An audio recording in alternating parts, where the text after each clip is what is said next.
Hello, church family. Today we're going to be looking at Psalm 17. And Psalm 17 is going to start with a request or a plea to God. And David is giving a prayer in this text. He's going to ask God to hear and to give ear. Right. So we've seen the way that idea of parallelism works in other texts in the Psalms. And so, hear a just cause, O Lord. Attend to my cry. Give ear to my prayer, my cry, from the lips free of deceit. And so he's going to say his lips are free of deceit, but he's going to go in and compare this to the way that others speak and the way that the things that others are doing. So David is saying, listen to my just cause, give ear to my prayer. From your presence, let my vindication come. So God, from his presence, the temple in particular is where God's presence is residing, but let vindication come for David. Let your eyes, he's going to use this language of eyes throughout the text, the apple of your eye. He's going to then use this idea of eye again as we move on later. Their eyes are on this. So we're going to see this idea of eye throughout the text. Let your eyes behold the right, God, let you look at what is right and good.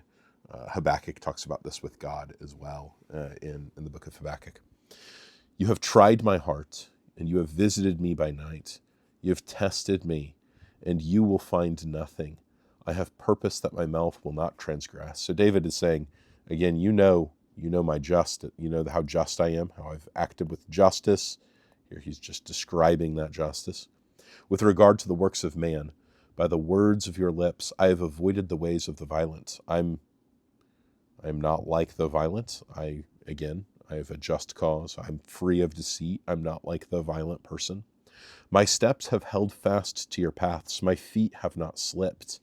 So we see a lot of Psalm 1 language and even Psalm 119 language here about God's paths and not hanging out with the violent, the wicked, the scoffer, those kinds of things. But instead, he's clung to the Lord is the language and the idea that's given here. I call upon you, for you will answer me. Notice the trust there. David says, I call upon you, and I know that you're going to answer me. Incline your ear to me. So that same language that give ear, incline your ear to me. Hear my words. So he's got the idea of hear, and hear as well. So hear. Wondrously show your steadfast love, God's covenantal faithful love. O Savior of those who seek refuge from their adversaries at your right hand. So here he's just telling God, hey, I'm seeking refuge in you. Let me see this refuge. Keep me as the apple of your eye.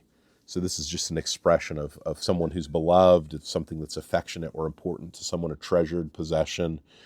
Deuteronomy 32 and Zechariah 2 use this expression as well.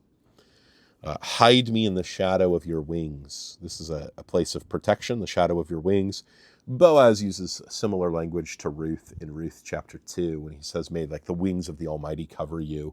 And then Ruth goes and takes the wing of his garment, the edge of his garment. So this is just a place of protection. So hide me in the shadow of your wings from the wicked who do me violence. So he doesn't do violence, but they do violence. My deadly enemies who surround me, they close their hearts to pity. With their mouths, they speak arrogantly. So I cry to you with my mouth, is what David is saying. But they, with their mouths, they speak arrogantly. They have now surrounded our steps. So this idea, he's using this idea of them surrounding. He used that same idea here.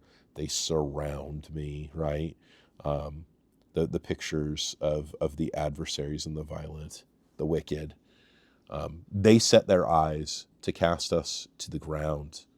So he talks about God's eyes, and then he talks about let me be the apple of your eye. And then he says their eyes, right, cast us to the ground. These violent, wicked men. He, that is the violent man, is like a lion eager to tear. as a young lion lurking in ambush. They're laying wait, right? They're trying to lay ambush. Arise, O Lord, confront him. So here he's again going to a request. Arise, O Lord, confront the wicked person, subdue him. Deliver my soul from the wicked by your sword, from men by your hand, O Lord, from men of the world whose portion is in this life. So the wicked are almost always described as having their portion here and now, and not being able to, like Psalm 1 talks about, stand in the judgment. You fill their womb with treasure. They are satisfied with children, and they leave their abundance to their infants. As for me, so like they die and they leave their treasures behind. As for me, contrast here, I shall behold your face in righteousness. So they can have the treasures of this world. I'll take presence in your courts. I will be in your presence. I shall behold your face in righteousness. This is saying something pretty dramatic about David's understanding of this world and this life not being all that there is. Verse 14, he's saying, all that they've got is offspring, but I've got you, and I'm going to behold your face, O Lord. When I awake, I shall be satisfied with your likeness. So David's longing is to see things ordered rightly, the wicked not prospering, and he desires to see God basically judge the wicked. And he understands that his place is with the Lord. And so I pray that you would desire that as well. And you might reflect on a text like John 1, where it talks about how no one has ever seen God, but Jesus Christ, the one who is at the Father's bosom side, has made him known. We understand and know who God is. When we behold the beauty and the wonder of Christ, we encounter God.